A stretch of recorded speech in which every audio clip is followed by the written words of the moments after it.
Practice set 2.1 पहिला question जमतोय तुम्हाला सर्वांना? कोणाला नाही जमत असं आहे का? मोठ्या नंबरचा स्क्वेअर केला हा इतर दोघांच्या स्क्वेअरच्या सम एवढा आला पाहिजे. जर आला तर ते पायथागोरियन ट्रिपलेट आहे, जर नाही आला तर ते पायथागोरियन ट्रिपलेट नाहीये. मला सांगताय का कोण कोणतं आहे आणि कोण कोणतं नाहीये, म्हणजे बाकीचे चेक करतील. पहिलं वाला आहे का पायथागोरियन ट्रिपलेट आहे. याच्यामध्ये जर आपण 5 चा स्क्वेअर केला तर तो इतर दोघांच्या प्लस एवढा येतोय. दुसरा आहे का? नाही, हे पायथागोरियन ट्रिपलेट नाही. हे आहे का? आहे. सॉल्व्ह केले तुम्ही सर्वांनी. हे वाला आहे का? आहे. हे वाला नाहीये. हे वाला आहे. ठीक आहे. सो बाकीचे चेक करून घ्या पटकन. येस, चला क्वेश्चन नंबर 2 घेताय. क्वेश्चन नंबर 2 लक्ष द्या अगोदर, त्यानंतर मग तुम्ही लिहिताय. पहा मी एक्सप्लेन करतो अगोदर, त्यानंतर तुम्ही लिहा. चालेल? चिन्मय अगोदर लक्ष देणार आहे, त्याच्यानंतर तुम्ही लिहिताय. मला सांगणार आहे तुम्ही की कोणती प्रॉपर्टी आदेश, कोणती प्रॉपर्टी त्या ठिकाणी यूज करायची. आपल्याला काय काय दिलेलं आहे मॅथ्स 2 मध्ये, ज्या काही व्हॅल्यूज आहेत तर त्या दिलेल्या व्हॅल्यू अगोदर डायग्राम मध्ये पुट करायच्या. बघा काय काय दिलेलं आहे. एम क्यू दिलेलं आहे. किती आहे रे M Q? 9 M Q. M Q हा किती दिलेला आहे तुम्हाला? 9 दिलेला आहे आपल्याला. त्यानंतर काय दिलेलं आहे आपल्याला? क्यूपी हा किती दिलेला आपल्याला? 4. काय काढायचं आपल्याला? एन क्यू आपल्याला फाइंड आउट करायचं आहे. कोणतं थेरम यूज करायचं रे? नाही, जिओमेट्रिक मीन. कोणतं यूज करायचं? जिओमेट्रिक मीन. जर मधला तुम्हाला एन क्यू काढायचा असेल तर त्या ठिकाणी तुम्हाला जिओमेट्रिक मीन वापरायचं आहे. आन्सर स्टार्टिंग कशी करायची? दिलेल्यापासून स्टार्टिंग करायची. इन ट्रायंगल, लक्ष माझ्याकडे, in triangle M N P, त्याच्यामध्ये angle M N P is equal to किती दिलेलं आहे आपल्याला? 90 डिग्री आहे. आणखी काय इन्फॉर्मेशन दिलेली आहे आपल्याला? सेगमेंट एन क्यू हा परपेंडिक्युलर आहे. कोणाला रे? सेगमेंट एमपी ला. बरोबर का? ठीक आहे. मग आता जिओमेट्रिक मीनचा फॉर्म्युला कोण सांगतंय मला? जिओमेट्रिक मीनचा फॉर्म्युला कोण सांगताय? जिओमेट्रिक मीनचा फॉर्म्युला हा यश एम क्यू चा स्क्वेअर, बरोबर? एन क्यू चा square is equal to M Q multiplied by QP. Okay, dot dot dot dot. काय रिझन येणार याला? Geometric mean. बरोबर का? चला पुढे व्हॅल्यूज टाकूयात. मग एम क्यू आपल्याला काढायचंय. बरोबर. एम क्यू किती दिलेला आहे? एम क्यू किती? M Q 9. क्यूपी किती आहे? क्यूपी 4. 9 4 चा किती आला मग? 9 चौक 36. चला या ठिकाणी आहे तुमचा एन क्यू चा स्क्वेअर. दोन्ही बाजूंचं स्क्वेअर रूट घेऊयात. वर्गमूळ घेतलं. 36 चं वर्गमूळ 6 म्हणजे एन क्यू बरोबर किती आला आपला? संपलं उत्तर. ठीक आहे. चला लिहून टाका पटकन. त्यानंतर आपण जाऊया दुसऱ्याकडे. दुसरा तुम्हाला यायला पाहिजे आता. असाच आहे दुसरा तुम्हाला यायला पाहिजे. दुसरा प्रश्न सेम टू सेम तसाच. आता मी कोणालाही उठावणार. आता तुम्हाला फॉर्म्युला सांगता आला पाहिजे याचा. पहा लक्ष द्या. अगोदर दिलेल्या किमती आपण डायग्राम मध्ये टाकून घेऊ. लक्ष माझ्याकडे बघा काय काय दिलेलं आपल्याला ऑलरेडी टाकलेले आहेत. ट्रायंगल क्यूपीआर मध्ये पी जो आहे तर तो 90 डिग्रीचा दिलेला आहे आपल्याला. पी जो आहे तो किती आहे तुमचा? 90 डिग्रीचा दिलेला आहे. पीएम हा क्यूआर ला परपेंडिक्युलर आहे. पीएम हा क्यूआर ला कसा आहे? परपेंडिक्युलर आहे. बरोबर, परपेंडिक्युलर दिलेला आहे. या ठिकाणी पीएम 10 आहे. पीएम किती आहे तुमचा? 10. क्यूएम दिलेला आहे आपल्याला 8. तर ते बोलतात की क्यूआर काढा. काय फाइंड आउट करायचं आपल्याला? QR. We have to find the QR. त्याच्यासाठी आपल्याला ना हा एमआर काढावा लागेल. काय काढावं लागेल आपल्याला? एमआर काढावं लागेल. So same to same formula. अगोदर स्टार्टिंग कशी करायची? दिलेल्यापासून. गिवन काय दिलेलं आहे तुम्हाला? ठीक आहे. इन ट्रायंगल कोणता triangle? Q P R. In triangle QPR, in triangle QPR त्याच्यामध्ये अँगल क्यूपीआर हा किती डिग्रीचा आहे रे? 90 डिग्रीचा आहे. आणखी काय इन्फॉर्मेशन दिलेली आपल्याला? Segment PM perpendicular segment QR, segment PM perpendicular segment P QR, sorry QR. चला same to same formula geometric मीनचा कोण सांगते? मुलींमध्ये सांगतील कोणतरी आता. ईश्वरी. मधली लाईन त्याचा स्क्वेअर, लक्ष द्या रे. काय? पीएम चा स्क्वेअर इज इक्वल टू हायपोटेनसचे दोन तुकडे. क्यूएम स्क्वेअर आहे का? नाही. QM multiplied by M R. बरोबर. बरोबर आहे का? सर्वांना समजतो फॉर्म्युला? मागे सर्वांना okay. Dot dot dot dot. कसलं theorem? Geometric mean. Geometric mean ही तर रिझन तुम्ही टाकायचं आहे. Geometric mean. चला व्हॅल्यू टाकूयात आपण. पीएम दिलाय का आपल्याला? 10 चा square is equal to QM दिलाय का? 8 मल्टिप्लाइड बाय एम आर आपल्याला फाइंड आउट करायचा आहे. ऍक्च्युली फायनली आपल्याला क्यूआर काढायचंय, पण अगोदर आपण एम आर काढतोय. एम आर आणि क्यूएम ह्या दोघांची काय करूयात आपण? ऍडिशन करूयात, म्हणजे आपल्याला क्यूआर मिळेल. बरोबर ना? सो 10 चा square 100 is equal to 8 multiplied by M R. हा मल्टिप्लाय इकडे आल्यानंतर डिवाइड करूयात, म्हणजे M R is equal to 100 divided by 8. M R ला 100 ने डिवाइड केला, आन्सर आला तुमचं किती येते? 12.5. ठीक आहे. हा झाला तुमचा एम आर. एम आर किती आलेला आहे आपला? 12.5, 12.5. आता 12.5 आणि हे 8, 20.5. बरोबर. मग क्यूआर, आता क्यूआर कशापासून बनलेला आहे बघा? QR is equal to, QR कोणत्या छोट्या छोट्या सेगमेंटने मिळून बनलेला आहे? क्यूआर क्यूएम आणि एम आर. क्यूआर कशापासून बनलेला आहे? क्यूएम आणि एम आर पासून बनलाय. मग इथं लिहूयात आपण क्यूएम प्लस एम आर. इथं रिझन द्यायचं असेल तर देऊ शकतो, किंवा Q dash M dash R हे तिन्ही पण एकाच लाईन मध्ये आहेत, त्यामुळे आपण त्यांची ऍडिशन केली. सो क्यूएम माहिती आपल्याला. क्यूएम किती आलेला आहे आपला? म्हणजे ऑलरेडी दिलेला आहे 8. आणि एम आर किती आलेला आहे आपल्या ह्या ठिकाणी? 12.5. उत्तर आलं मग तुमचं 20.5. जर काही सेंटीमीटर वगैरे दिलेलं नसेल तर शेवटी युनिट असा शब्द तुम्हाला लिहायचा आहे, कारण की त्याला कोणतंही युनिट दिलेलं नाही. ठीक आहे. चला लिहून टाका. डॉक्टर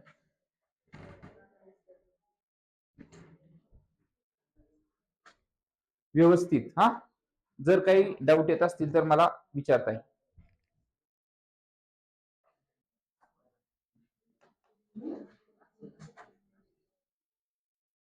चला लक्ष देत आहे? द्या लक्ष. चला नंतर मी क्लीन करून टाकणार, तुम्ही लिहिणार.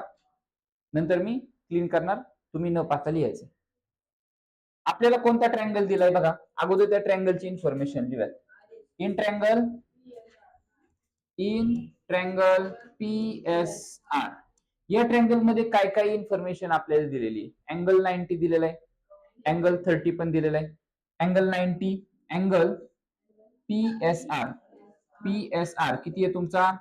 90 आहे. त्यानंतर अजून 30 पण दिलेला आहे आपल्याला, 30 पण लिहून टाकूयात. SPR, अँगल SPR हा किती दिलेला आहे आपल्याला? 30 डिग्री दिलेला आहे. मग जो राहिलेला अँगल आहे तर तो किती असेल? मग तुमचा ऑटोमॅटिक 60 असणार आहे, कारण की आपल्याला माहिती आहे तिघांची पण ऍडिशन किती आली पाहिजे? 180 आली पाहिजे. 90 आणि 30 किती झाले? 90 आणि 30 120. मग 180 मधून 120 आपण मायनस केले, म्हणजे राहिलेला अँगल ऑटोमॅटिक किती डिग्रीचा येणार आहे तुमचा? 60 डिग्रीचा येणार आहे. मग या ठिकाणी आपण लिहूया कोणता आहे? SRP. Angle SRP is equal to किती डिग्रीचा आला तो? 60 डिग्रीचा आला, कारण की तो रिमेनिंग अँगल आहे. बरोबर. रिमेनिंग अँगल, उर्वरित तो कोण आहे, त्यामुळे तो झाला तुमचा 60 डिग्रीचा. मग आता हा जो ट्रायंगल आहे हा 30 60 90 चा आहे. मग त्याच्यामध्ये कोणती प्रॉपर्टी? 30च्या अपोजिट साइड हायपोटेनसच्या 1/2 असते, निम्मी असते. बरोबर. 30च्या अपोजिट साइड, 30च्या अपोजिट साइड कोण आहे तुमची? SR. सो ह्या ठिकाणी लिहूयात. नाव by property of 30 degree 60 degree and 90 degree triangle. हा आपल्याला नसू दे ना, आपल्याला काय काढायचं आहे? पी आर काढायचंय, बरोबर. आपल्याला काय काढायचंय? पी आर काढायचंय. पण आता आपल्याकडे एस आर चीच इन्फॉर्मेशन आहे, दुसरी आहे का कशाची? नाहीये. आपल्याला काढायचं आहे पी आरच, पण याचीच इन्फॉर्मेशन आहे, त्याच्यावरूनच आपल्याला काढावं लागेल. बघा आता 30च्या समोरची बाजू एस आर, लक्ष द्या माझ्याकडे. एस आर, एस आर जी आहे ना, तर ती हाफ असणार आहे. कोणाच्या रे? एस आर कोणाच्या हाफ असणार आहे? पी आरच्या हाफ असणार, बरोबर ना. पी आरच्या ती हाफ असणार आहे. आता आपल्याकडे एस आर माहितीये ना, एस आर किती आहे तुमचा? 6 आहे. मग इथे टाकूयात आपण 6 इज इक्वल टू 1/2. आणि कोण काढायचंय आपल्याला? पी आर काढायचंय किंवा आरपी काढायचंय, कसंही चालतंय. ओके, हा डिवाइड इकडे गेल्यानंतर मल्टिप्लाय, आणि मग 6 2 चा 12. मग मी आता डायरेक्ट लिहितो P R is equal to किती आला आपला? मग 12 युनिट. हे समजलं का? पी आर किती आला आपला? 12 आला. ओके, फॉर्म्युला आपण तोच वापरलाय. हे जे रिझन आहे ते इथं लिहू शकता किंवा इथं डॉट डॉट डॉट डॉट करून इथं लिहू शकता, पुढेही चालेल. पुढे आता काय काढायचं आपल्याला? बघा बरं, कोण काढायचं आपल्याला? पीएस काढायचंय. कोण काढायचंय? पीएस.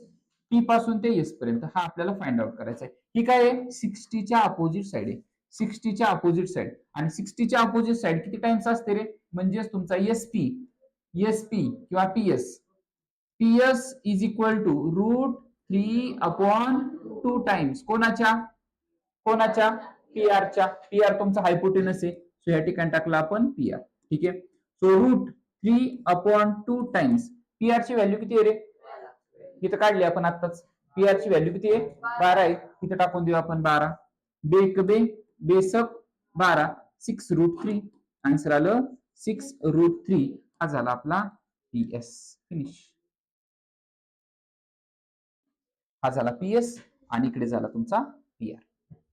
जमेल? क्लीन करू काय? लिहा, चाल. लिहून झाल्यावरती क्लीन करू. Question number 5.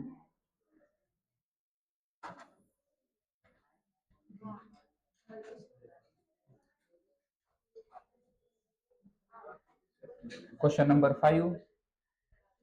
अगोदर माझ्याकडे लक्ष देणार, त्याच्यानंतर मग लिहिणार आहे तुम्ही. मी खूप थोडासाच वेळ देणार आहे हे लिहिण्यासाठी. लक्ष द्या पूर्ण माझ्याकडे पटकन.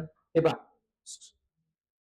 ए बी सी ह्या ट्रँगल मध्ये बी जो आहे तर तो 90 दिलेला आहे. ए बी आणि बी सी ह्या दोन्ही साइड कशा आहेत? आपल्या सेम आहेत. 9th मध्ये आपण एक नियम पाहिला होता, जर साइड सेम असतील तर त्याच्या अपोजिट अँगल पण कशा असतात? सेमच असतात. हा अँगल ए आणि अँगल सी कसा असणार तुमचा? सेम असणार आहे. ओके, मग ह्या ठिकाणी हा किती होईल तुमचा? 45. हा पण किती होईल तुमचा? 45. हा 45, हा 45 आणि हा 90. बरोबर, तुमचं तिघांची प्लस किती येणार आहे? 180 येणार आहे. बरोबर आहे, ठीक आहे. म्हणजे हा जो ट्रँगल आहे, हा ट्रँगल कसा आहे तुमचा? 45, 45, 90 चा ट्रँगल आहे. मग ती प्रॉपर्टी आपल्याला ह्या ठिकाणी वापरायची. एबी आणि बीसी सेम आहेत असं आपल्याला गिवन मध्ये दिलेलं आहे, बरोबर का? कक्षामध्ये आपल्याला ते दिलेलं आहे. ठीक आहे, त्यानंतर बीएसी आणि कोणाचं माप सेम आहे? बीएसी आणि बीसीए या दोघांची माप कशी आहेत? सेम आहेत. Angle BCA. ओके, आणि ही माप किती आहेत तुमची? 45 आहेत. पुढे लिहायचं असेल तर एक्स्ट्रा इन्फॉर्मेशन लिहून ठेवा. ठीक आहे, आता आपल्याला माहितीये 45, 45, 90 चा नियम काय रे? 45च्या अपोजिट साइड, 45च्या अपोजिट साइड ही असेल किंवा ही असेल, दोन्ही पण साइड हायपोटेनसच्या किती टाइम्स असतात? 1/√2 टाइम्स असतात. बरोबर ना? 1/√2 टाइम्स असतात. म्हणजे AB is equal to BC, दोन्ही पण साइड सेम असतात. AB is equal to BC is equal to 1/√2 times कोणाच्या? एसीच्या. एसी कोण आहे? हायपोटेनस आहे. बरोबर, हायपोटेनस आहे. एसी दिलेला आहे का आपल्याला? एसी दिलेला आहे आपल्याला. किती एसी? √8 टाकला इथं, मग √8. बाकी सगळं जसंच्या तसं 1/√2 मल्टिप्लाइड बाय √8. त्या 8 ला ब्रेक करायचे. 8 ला ब्रेक करायचे. कसं करायचं? पुढे लिहितो मी, किंवा ह्या बाजूला लिहितो. चला, या बाजूला लिहितो. येस, बरोबर. 1/√2 मल्टिप्लाइड बाय, त्याला आपण असं ब्रेक करू शकतो. 4 2 चा 8, 4 बाहेर आला 2, 4 बाहेर आले किती झाला? 2, आणि आतमध्ये किती राहिला तुमचा? 2. 2√2 आणि इथं तुमचा 1/√2 जसाच्या तसा. √2 गेट कॅन्सल. काय राहिला? फक्त 2 1 चा झालं. हा झाला तुमचा ए बी बरोबर बी सी. ओके, हे आन्सर आलं आपलं. फिनिश. क्लीन करू आता. सोपं आहे आता. आता क्लीन करतो मी, तुम्ही लिहिणार आता. हा, एकदा पाहायचं असेल पाहून घ्या पटकन. पाहिलं? ओके, चला लिहून टाका चला पटकन व्यवस्थित. मी चेक करतो सगळे बरोबर लिहितात का. 6. यस. Question number 6. चला अगोदर माझ्याकडे लक्ष देणार सगळे बघा, त्यानंतर मी क्लीन करणार, नंतर तुम्ही सॉल्व्ह करणार आहे. पूर्ण लक्ष माझ्याकडे. हे पहा, find the side and perimeter of square. Find the side and perimeter of square whose diagonal is 10 centimetre. Diagonal दिलेली आपल्याला 10 सेंटीमीटर. पहा, ह्या ठिकाणी आपण एक स्क्वेअर काढूयात. त्याला करूयात ना जाड आपण. Okay, done. चला ह्याला नाव देऊयात आपण ए. इथं आहे बी, इथे आहे सी, या ठिकाणी घेतला आपण डी. डायगोनल दिलेली आहे म्हणजे मधली रेषा आपल्याला काढावी लागेल डायगोनल वाली. कोणती? ए सी. अशी डायगोनल काढूयात. ठीक आहे, ए सी काय तुमची डायगोनल आहे. ओके, ठीक आहे. चला, डायगोनल किती दिलेली आपल्याला? 10 सेंटीमीटर. 10 सेंटीमीटर दिलेली आपल्याला डायगोनल, बरोबर का. आपल्याला ते काय बोलतात की find the side of square, म्हणजे आपल्याला ही A B, B C, D C आणि एडी आपल्याला फाइंड आउट करायचा आहे. कोणती पण एक केली तरी चालेल. स्क्वेअरच्या सर्व साइड कशा असतात? सेम. स्क्वेअरच्या सर्व साइड सेम असतात, म्हणजे ही साइड आणि ही साइड ह्यांना आपण एक्स कन्सिडर करू. काय कन्सिडर करूयात? एक्स कन्सिडर करूयात. आणि ह्या ठिकाणी स्क्वेअरचा प्रत्येक अँगल हा तुमचा 90 असतो, त्यामुळे ह्या ठिकाणी आपण पायथागोरस थेरम यूज करूयात आणि आपण एक्स ची व्हॅल्यू फाइंड आउट करूयात. सो लेट, या ठिकाणी अगोदर बोलूयात. लेट क्वाड्रिलॅटरल एबीसीडी हा काय आहे? स्क्वेअर आहे. इज स्क्वेअर हा तुमचा स्क्वेअर आहे. त्यानंतर इन ट्रँगल एबीसी मध्ये घेऊयात आणि बी किती आहे तुमचा? 90 डिग्री आहे. किंवा ह्या ठिकाणी अगोदर कन्सिडर करूयात लेट, किंवा ह्या ठिकाणी इथे लेट बोललेलेच आहेत. A B is equal to B C is equal to D C is equal to D C is equal to A C. काय कन्सिडर करूयात आपण? एक्स कन्सिडर करूयात, कारण की सर्व साइड कशा असतात? सेम असतात. मग आता येऊयात ह्या ट्रँगल मध्ये, ए बी सी मध्ये येऊयात. इन ट्रँगल, इन ट्रँगल कोणता? A B C. Angle ABC किती आहे रे? 90 डिग्री आहे, कारण की स्क्वेअरचा प्रत्येक अँगल किती डिग्रीचा असतो? 90 डिग्रीचा असतो. मग पायथागोरस थेरम यूज करू शकतो आपण या ठिकाणी. काय Pythagoras theorem? AC square is equal to A B square plus BC चा स्क्वेअर, बरोबर ना. व्हॅल्यूज टाकूयात. काय इथं ए डी येणार, ए डी. येस, बरोबर आहे. ओके, चला पुढे. एसी, एसी किती दिलेलं आहे आपल्याला? 10. त्याचं काय आहे? स्क्वेअर. 10 चा स्क्वेअर. एबी किती आहे? कन्सिडर केलेला आहे आपण एक्स, त्याचा स्क्वेअर प्लस बीसी किती आहे? त्याचा पण काय आहे? स्क्वेअर आहे. पुढे 10 चा square is equal to X square आणि एक्स स्क्वेअर किती? X square 2x square. हा मल्टिप्लाय इकडे आल्यानंतर डिवाइड होईल, म्हणजे 100 divided by 2 is equal to X square. 100 ला 2 ने डिवाइड केला, आन्सर आलं 50 is equal to X square. Taking square root on both side, answer आलं. स्क्वेअर रूट घेतल्यावर आन्सर रूट मध्ये 50 इज इक्वल टू एक्स. आता 50 च स्क्वेअर रूट, किंवा त्याला ब्रेक करूयात. कसं ब्रेक करूयात? X is equal to, yes बरोबर, 25 दुने 50, 25 टू चा 25 बाहेर आला 5 नाही, 5 रूट 2 हा झाला तुमचा एक्स. आणि एक्स म्हणजेच कोण आहे? Side of square. ठीक आहे, तुमची साइड ऑफ स्क्वेअर आहे. मग इथे लिहूयात therefore side of square, side of square is equal to काय आहे? 5 रूट 2 आहे, बरोबर का. 5 रूट 2. सेंटीमीटर वगैरे काय दिलंय का? नसेल, दिलेलं आहे आपल्याला. सेंटीमीटर दिलेलं आहे, त्यामुळे सेंटीमीटर. अजून काय राहिले? आणखी काय फाइंड आउट करायचं, साईड तर काढली आपण, साईड किती आली तुमची आता 5√2 आली. आता काढायचं आपल्याला पेरिमीटर. काय फाइंड आउट करायचं आपल्याला, पेरिमीटर फाइंड आउट करायचं आहे. चला पेरिमीटर काढूयात. मग perimeter of square formula, perimeter of square काय असतो रे फॉर्म्युला, पेरिमीटर म्हणजे काय सांगा अगोदर. सर्व बाजूंची ऍडिशन, सर्व बाजूंची ऍडिशन. मग पेरिमीटर 1 2 3 आणि 4 चौघांची ऍडिशन करायची म्हणजे 4 मल्टिप्लाइड बाय साइड, हा तुमचा फॉर्म्युला आहे. ठीक आहे. So 4 multiplied by side, side किती आलेली आहे 5√2, 5√2 साइड आलेली आपली, साइड ऑफ स्क्वेअर 5√2 टाकूया तिथं. मग 5√2, 5 4 चा 20 आणि ह्या ठिकाणी √2. सो हा झाला तुमचा पेरिमीटर ऑफ स्क्वेअर. तर लिहून टाका एकदा, perimeter of square is equal to 20√2 centimetre. ठीक आहे. डॉट लिहून टाका व्यवस्थित. सातवा, चला सातवा,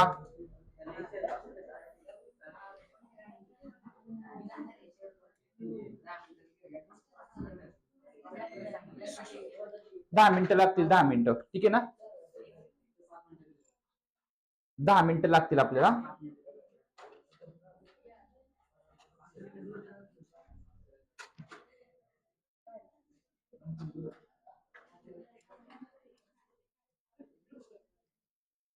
चला देता का लक्ष मग, चला लक्ष द्या, लक्ष द्या बरं का.